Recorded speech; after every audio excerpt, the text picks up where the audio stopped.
শ্রীমদ্ ভাগবত এই কথার অর্থ কী তা জানবো আজকের এই ভিডিওটির মাধ্যমে। তাহলে চলুন আজকের ভিডিওটি শুরু করা যাক। শ্রী মানে রাধা, মদ মানে রাধা প্রেমের বিভরতা, এই থেকেই শ্রীমদ্। ভগবত মানে ভগবতের ভয়াকারে মানে ভক্তি। ভক্তি কখন হয়? যখন ভগবানের সাথে সম্বন্ধ হয়, যাতে কোনো চাওয়া পাওয়া থাকে না। অনেক সময় ভক্ত বড় মালা আনলো ভগবানের জন্য, সামনে দিল বিরাট চাহিদার তালিকা, এটা তো ভক্তি নয়।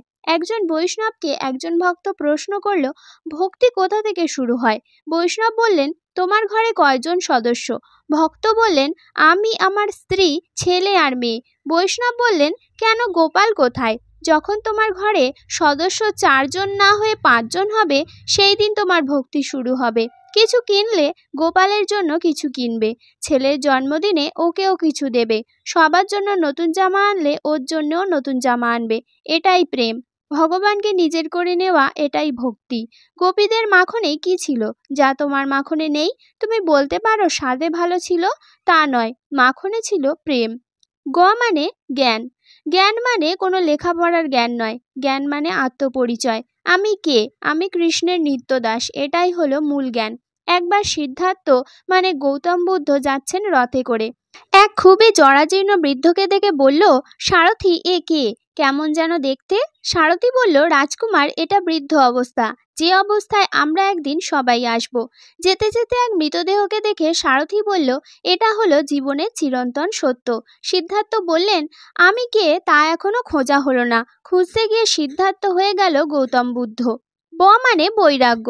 সংসার ছেড়ে চলে যাওয়া বৈরাগ্য নয়, বৈরাগ্য হলো শত কষ্টের মধ্যে মুখে হাসি থাকা, সংসারে থেকে মনটা গোবিন্দের চরণে রাখা, এটাই বৈরাগ্য। ত মানে ত্যাগ। কি ত্যাগ করতে হবে? হরিবিমুখ জনকে ত্যাগ করতে হবে। যার মুখে গোবিন্দ নাম নেই, সেই জনকে ত্যাগ করতে হবে। শ্রীমদ্ ভাগবত হলো ভগবান শ্রীকৃষ্ণের মূর্ত বিগ্রহ।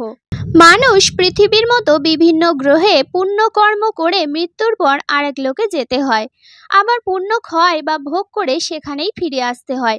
কিন্তু পুণ্যবান থেকেও উত্তম গুণাতীত ব্যক্তি যারা ভক্ত, তারা কেবল পরমেশ্বর ভগবান শ্রীকৃষ্ণের আরাধনা করেন। তারা বৈকুণ্ঠ লোক বা কৃষ্ণলোকে গমন করেন, যেখানে গেলে আর ফিরে আসতে হয় না। পৃথিবীতে একজন পুণ্যবান লোক, মহান যোদ্ধা এবং ভক্ত মৃত্যুর পর ঊর্ধ্বলোক প্রাপ্ত হন, আর উপরের দিকে 7টি লোক যথাক্রমে ভূলোক, ভুবলোক, স্বর্গলোক, মহলোক, জনলোক, তপলোক ও ব্রহ্মলোক। একজন কেউ যদি পুণ্যকর্মাদি দ্বারা কোনো মানুষ হওয়ার সত্ত্বেও দেবত্ব ও ব্রহ্ম ও ইন্দ্রের সমপর্যায়ভুক্ত হতে পারেন, পারমার্থিক সিদ্ধি লাভের ফলেই মহান দেবতাদের তুল্য যোগ্যতা লাভ করা সম্ভব।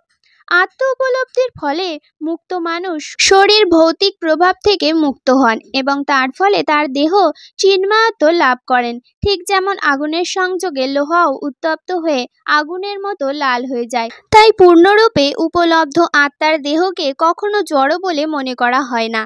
এই প্রকার চিন্ময় শরীরের জন্য বিশেষ উৎসব পালন করা হয়। গীতায় ভগবান শ্রীকৃষ্ণ বলেছেন, দেবতাদের উপাসকেরা দেবলোকে প্রাপ্ত হবেন, পিতৃপুরুষদের উপাসকেরা পিতৃলোকে প্রাপ্ত হবেন, ভূতপ্রেত আদির উপাসকেরা ভূতলোক লাভ করেন এবং আমার উপাসকেরা আমাকেই লাভ করেন।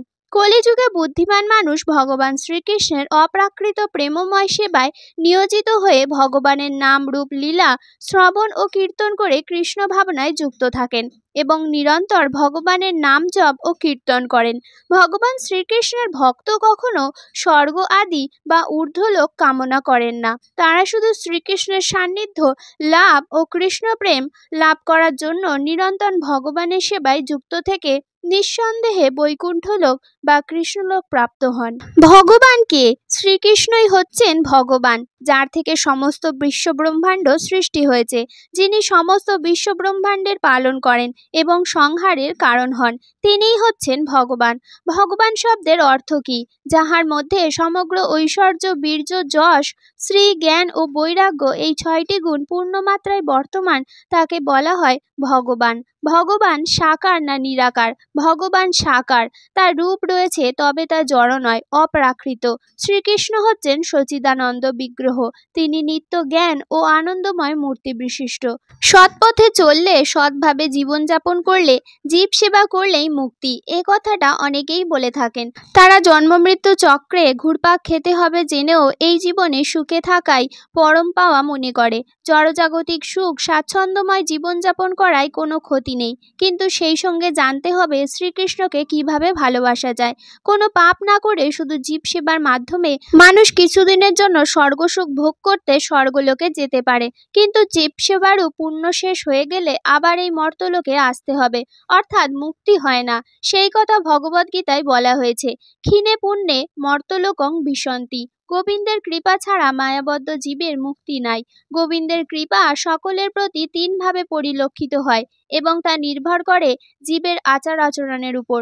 এই তিন ভাব হলো কূর্মবৎ, মীনবৎ ও পক্ষীবৎ। কূর্ম হলো কচ্ছপ। কচ্ছপ সমুদ্রের তীরে ডিম পেড়ে মাটি দিয়ে ডিমগুলো ঢেকে রেখে তীরের কাছাকাছি জলের ভিতর লুকিয়ে থাকে, যাতে ডিমগুলোর সাথে সংযোগ রক্ষা হয়। যদি কোনো কচ্ছপ শিকারীর আগমন ঘটে, তখন মা কচ্ছপটি সেখান থেকে চলে যায়, ফলে ডিমগুলোর সাথে আর সংযোগ থাকে না। ডিমগুলো পচে নষ্ট হয়ে যায়, আর যেগুলো ফুটে বাচ্চা বের হয়ে গেছে সেগুলো কায়ক্লেশে বেঁচে থাকার চেষ্টা করে, অনেকটা মায়াবদ্ধ জীবের মতো। ভগবানের সঙ্গে জীবের সংযোগ বিচ্ছিন্ন হয়ে গেলে মায়াবদ্ধ জীবেরও কচ্ছপের ডিমের মতো অবস্থা হয়। মীনবৎ হলো মাছের মতো। বর্ষাকালে শোল মাছের বাচ্চা, যাকে পোনা বলা হয়, ধান খেতে দেখা যায়। পুরুষ ও স্ত্রী শোল মাছ দুটি বাচ্চা পোনার নিচে কিছুটা জলের গভীরে থাকে, আর পোনাগুলো জলের ওপরে থাকে। পোনা শিকারী আসলে শোল মাছ দুটি লেজ দিয়ে জলেতে একটা ঠাস মেরে পোনাগুলোকে সতর্ক করে দেয়। এই শব্দে পোনা মাছগুলো সতর্ক হয়ে জলের নিচে বা অন্য জায়গায় চলে যায়। মানুষ ধর্মপথে থাকলেও অনেক সময় মন অন্যদিকে চলে যায়, তখন ভগবান এই ধরনের মানুষদের সতর্ক করতে সহায়তা করেন। ভগবানের কৃপায় সাধুগুরুর সঙ্গ পেয়ে এই ধরনের মানুষদের পুনরায় ধর্মের প্রতি মতি আসে। পক্ষীবৎ হলো পাখির মতো। ডিম থেকে বাচ্চা ফুটিয়ে পাখি দূর থেকে খাবার এনে একেবারে বাচ্চার মুখের ভিতরে তার ঠোঁট ঢুকিয়ে দেয়। ভগবানের ভক্তদের ভগবান এভাবে কৃপা করে থাকেন। মানুষ ভগবানের অংশের কাজ পুণ্যের সেবা করা। মনুষ্য জীবন পেয়ে আমরা যদি ভক্তিযুগে ভগবৎ সেবায় নিযুক্ত না হই, তাহলে অবধারিতভাবে দেহত্যাগের পর পুনরায় অন্য কোনো জড়দেহ ধারণ করতে হবে।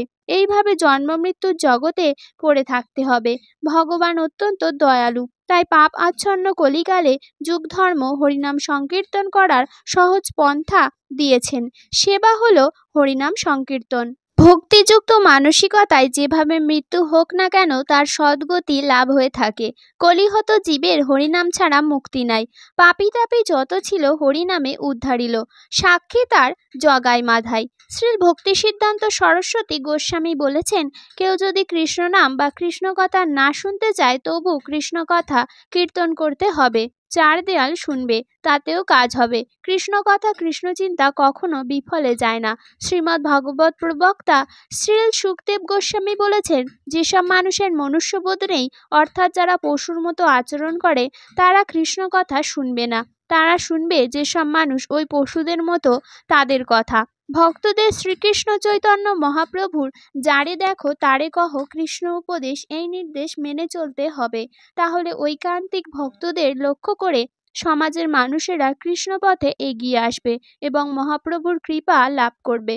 ভক্তগণ ভগবানের স্বরূপ চিন্তা ও লীলার আস্বাদনে সতত লুব্ধচিত্ত, তাহারা পরস্পর এসব বিষয়ে আলাপ করে পরম আনন্দ অনুভব করেন। ক্রমে বিষয় তাদের নিকট বিষময় হয়ে ওঠে এবং শ্রীকৃষ্ণ তাদের নিকট মধুময় হন।